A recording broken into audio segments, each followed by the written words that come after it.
Alright, you guys, welcome back to another video. It's your boy Demon Outdoors, and this video is going to be completely different from what I usually do. You guys can probably tell by the title what I'm going to be doing. I'm going to be taking a fishing rod I use, and we're going to be spray painting it from white to black. Now, this is my first time doing something like this. I know a little bit about spray painting and what to do. I've had a lot of people teach me how to use some of these tools I'm about to use today, so you know what I'm saying, I know how to use some of this stuff. But I'm going to record myself doing it in case any of you guys want to do it. It should be fairly easy. It's not really hard. And I know that sounds crazy because I'm saying this is my first time doing it, but a lot of stuff, I used to do a lot of arts and crafts when I was younger. And the majority of the classes I took in high school, I did art. You know what I'm saying? So I know a little something, bro. But I'm going to be taking my Shakespeare excursion rod and I'm going to be changing it from this white color to the black. Now I know you guys see the accents of blue on here. I'm going to be leaving those blue. I'm just going to be removing the white. So the first thing we're going to do, we have to sand it down because I know you guys see the gloss. If you guys can see it, there's gloss on this rod. We want that gone. So I'm going to take some sandpaper and I'm going to sand it down just to get rid of it. Now, it's important that you know what sandpaper you're using. Not all sandpaper is the same. There's different grits. And if you look it up, I'm pretty sure, let's see if I remember this. There's going to be coarse. I'm going to name you like the main three. It's coarse, there's medium, and there's fine grit. Your coarse grit is going to be between 40 to 60. If you guys don't see that, go off the number. 40 to 60 is your coarse grit. Now, that's going to be really, really rough on, the material you're going to be sandpapering. So you don't want to use it on a fishing rod. Then there's medium, which is about 80 to 120 on that scale. Still, you don't want to use it on a fishing rod because it's not as rough as coarse, but it's rough. So it's right in the middle. And then there's going to be your fine grit, which is, I believe, 150 to 220 and beyond. That's kind of what you want to use for a fishing rod. Now, the sandpaper I have, you can use a sanding sponge too. As long as it has those numbers that I said, you want between 150 to 200 and beyond. But I have sandpaper. I was lucky my papa had some left over. This is, if you guys can see it on here, if it's not upside down, P150. So I'm right at fine. I tested it out on the old fishing rod I have and it worked fine. So this will be fine on this rod. And the reason I'm gonna sandpaper it down is once you spray the paint on there, it'll stick better than just spraying it straight on without sandpaper. There are some paints that you can use that are made for that, but a little bit out of my price range. So I'm gonna sandpaper it down. It's still gonna be easy. I just gotta sand it down. So I'm gonna let you guys watch me sand this down. And you can do this inside. I want this black too, so I have this taped off so I don't get any paint on it from when I'm ready to do it. I have a smaller piece I cut up. I'll use a little small piece, and I'm gonna let you guys see me do this too. See if that gloss gets rid of it. I should have not taped it up first, but it's all right. Just gotta get in there. Just sand it down a little bit till the gloss is gone. Should have got a towel. I'm gonna get a towel and lay it down after. It's not that bad right now though, but let's do that after this. Okay, you see how we roughed it up? We removed that gloss. It's a little bit glossy up here because I can't really get up there, but that's fine. Remove the gloss, so now it's just white. And most of it came off on the sandpaper. If y'all can see it, and there's some on my hand too. So I'm gonna go get a towel real quick and lay it down, and I'll be right back. All right, got a towel. I just wanted to show you guys again if it'll focus. See, it's not really glossy shiny compared to this end right here. You can see the reflection of the sun from the window. Yeah, you guys can see the reflection there. If I do it over here, not so much. Now I just have to do it. I'm going to avoid the blue accents. Like I said, I want the blue to stay. Only thing I'm worried about though, I would love for the writing to stay and my specs, but I mean, I think it's taped on there. I'll actually be fine. I know this rod pretty well. You know, I own a lot, so I mean, I'll be fine. But I'm going to sand these up and I'm going to do it on the other end too. I just got it broken down so it'll be easier to do. I'm going to sand those up and I'm going to get right back to y'all. All right, I hope it'll focus. I'll put it back here. But it's not shining anymore now. I was able to keep this on. It's taped down, so I'll be fine. But you don't have that shine from the light, so I got all the gloss off. Now, this is the important part. Make sure you get you y'all gotta get some rubbing alcohol. So I'm gonna use 70% isopropyl. And get you a little paper towel. I like to fold them when I clean stuff. Fold it. I'm gonna fold it into a square just like this. I'm gonna put some alcohol on it. And get this little rod of bath, bruh. Important that you clean this off too, bruh. So make sure you clean it off. Any dirt, and this rod shouldn't be too dirty. I'm just removing off the excess from the rod, the sandpaper.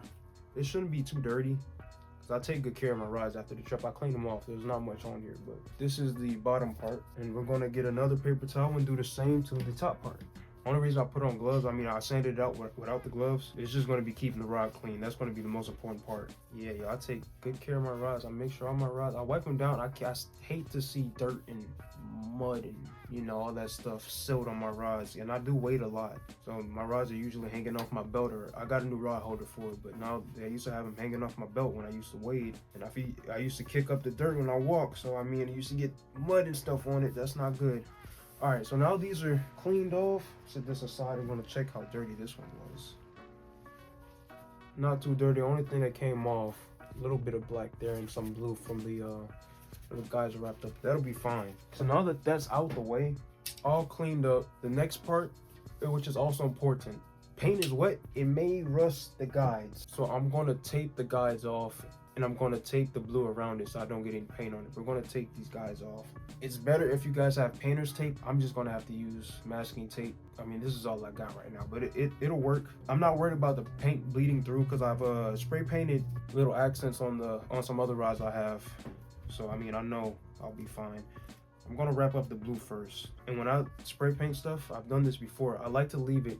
I know it's gonna be black, so it may be hard to see it, but I like to leave a little piece that I can peel right off at the end of it. Don't want to get no paint on there. I know it's gonna take a while, but here's that first guide all wrapped up in the blue. It's gonna take me a while to do all the guides, so I'm gonna come back when all of this is done. All right, I got them all taped off. I'm gonna have to do this. I just realized I missed this, but majority of everything is taped off. So the fun part is painted. It's gotta paint it now, bruh. The paint I bought, if you guys don't know me, I don't like spending money. Bro, I'm like one of the cheapest people you guys will ever meet. If you ever meet me, I'm very cheap. I went to Walmart because Home Depot was like $1 more than it was at Walmart. You get you Rust-Oleum. I would have gone cheaper and got the little $2 paint, but I'm not gonna chance it. I wanted to last a little longer. So just got the Rust-Oleum, $5.96 at Walmart. I think it's $6.96 at Home Depot, and I think it's the same at Lowe's. Rust-Oleum in flat black, and then I've got this Krylon clear coat. We're gonna do 2 to 3 coats of the flat black, and then 1 coat of the clear. This will add a little gloss to it. I don't want it too shiny, but I do want it a clear coat. This will also serve as like a protective coating too. That's why I got it. And I have experience with flat black, cheaper version. I spray painted my bike with it, and it's lasted a long time with no clear coat, and you know, I was pretty rough on my bike, and I've seen no chips, so I might have been fine with the cheaper version. But I'm just gonna get the Rust-Oleum because I might spray paint some other rods too. But yeah, it should be pretty fun doing this. Let's see how long. It says fast drying. Okay, it says it dries to the touch in 20 minutes, dries to handle in 1 hour, and fully dry in 24. So we're gonna do 2 to 3 light coats. I think I'm gonna do 2. That'll be about 40 minutes, and then a clear coat and let that dry. So it'll still be daylight. So all right, we're gonna go outside. Should be fun, y'all. I'll see you guys. If we're not outside, I'll see you guys back in this chair. That's the color we're working with. That's what it looks like.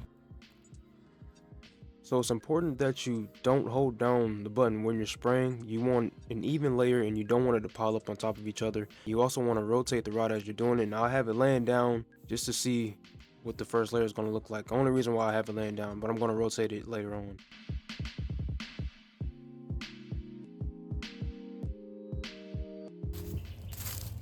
This is how it came out. This is the first layer.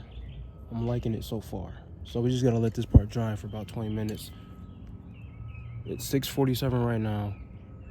So I'm going to do the other half right now, and we're going to come back at about 7:07. This is what we're working with right now. So this half looks good because it was easy to do. I got most of it black, but I had to hold it in my hand because I didn't know where to sit it. Looks pretty good. This is a rod tip. So I'm gonna let it dry, give it 20 minutes. I will see you guys for the second coating. Guys, I did 2 coats. This will focus. I did my 2 coats, and so it's looking pretty good right now. I'm not gonna lie, I like it. That solid black. I like how that looks. It looks like that the whole way. I'm gonna apply this clear coat. I've done 2 coats. I'm not gonna do 3 of the black. I'm gonna just do 2. It's about 7:37 right now, if y'all can see that. I'm gonna get that clear coat. I'm gonna let this dry a little bit longer, but I'm gonna get that clear coat on, and I'm gonna put in this rod holder over here once it dries at the bottom, so it can just stand straight up for about an hour, and then we'll be done. All right, got it shaking up. I'm gonna let you guys watch me hit this top part with the clear coat.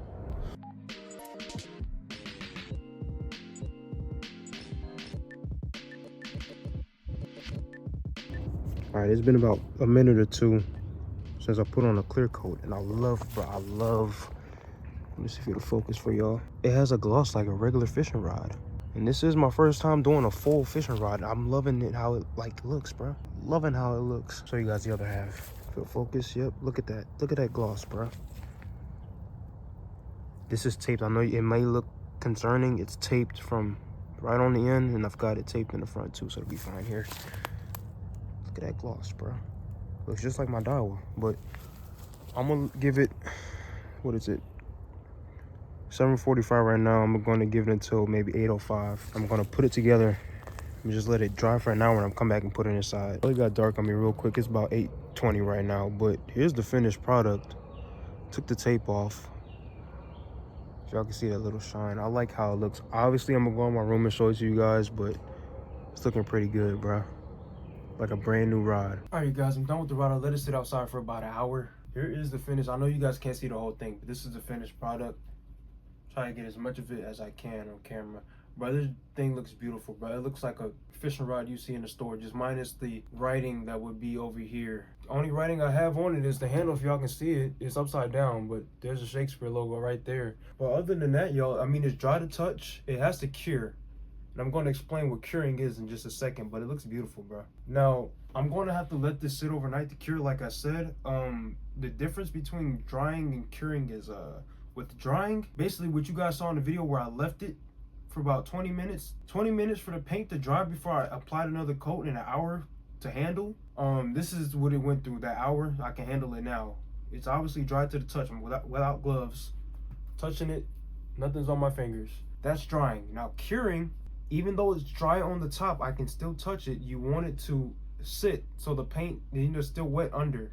You want it to cure fully. So that's drying overnight. That's long-term drying. So I mean, obviously same day after you paint it, you don't want to go out and use it to fish. You want to let it sit for about 24 hours. Now you can obviously speed up that process by a couple of hours, not by half, but I'd say about 16 to 18 hours. So I'm just gonna let this sit overnight, and if I don't go fish tomorrow, I'm trying to, gotta see how everything goes, but if I don't go fish tomorrow, it'll be done, cured. We'll just have to see how it works, if the paint, how the paint holds up, if it doesn't chip or anything like that. But I got the perfect amount of gloss on here, man. It's, bro, beautiful, bro. It looks like a brand new rod. This is my first time doing a whole rod. I've done like the accents, like I said earlier in the video. I've only done accents on some of the rods, but man, bro, I don't feel much of the sandpaper, like the roughness of it, but this is nice, bro. And it'll go well. The reason why I spray painted it, I didn't want the white and blue and the silver and the yellow. I had so much going on. I put new braid, a new line on this Sedona here. Just gonna tie it up and see what it looks like real quick. Yeah, I like, oh my gosh, bro. I like that look. I like that look. Y'all see that? I think it goes well. There's not too much going on. I like that look. Man, bro. But yeah, y'all, I'm gonna let this cure. If you enjoyed the video, don't forget to like, share, comment, and subscribe. This one, today's date, it's April, what is it? April the 10th. You guys got 2 videos coming out, but y'all will already have them by the time this comes out. You guys will probably get this in May. I'm going to start working on the bass slam. Now it's getting warmer. It's not going to get any colder, I don't think. My only enemy now is the rain. Once I knock out the shoal bass, I'll get to the Ultima Hull bass, and then we'll start traveling. I'm going to try and fit in some different species so it's not all bass. I don't want to, you know, make it boring. But yeah, man, I will catch you all in the next video. Y'all stay on the lookout to see how this rod holds up. Throughout the videos, I'll be letting y'all know how it's going. But yeah, man, see y'all in the next video, bro.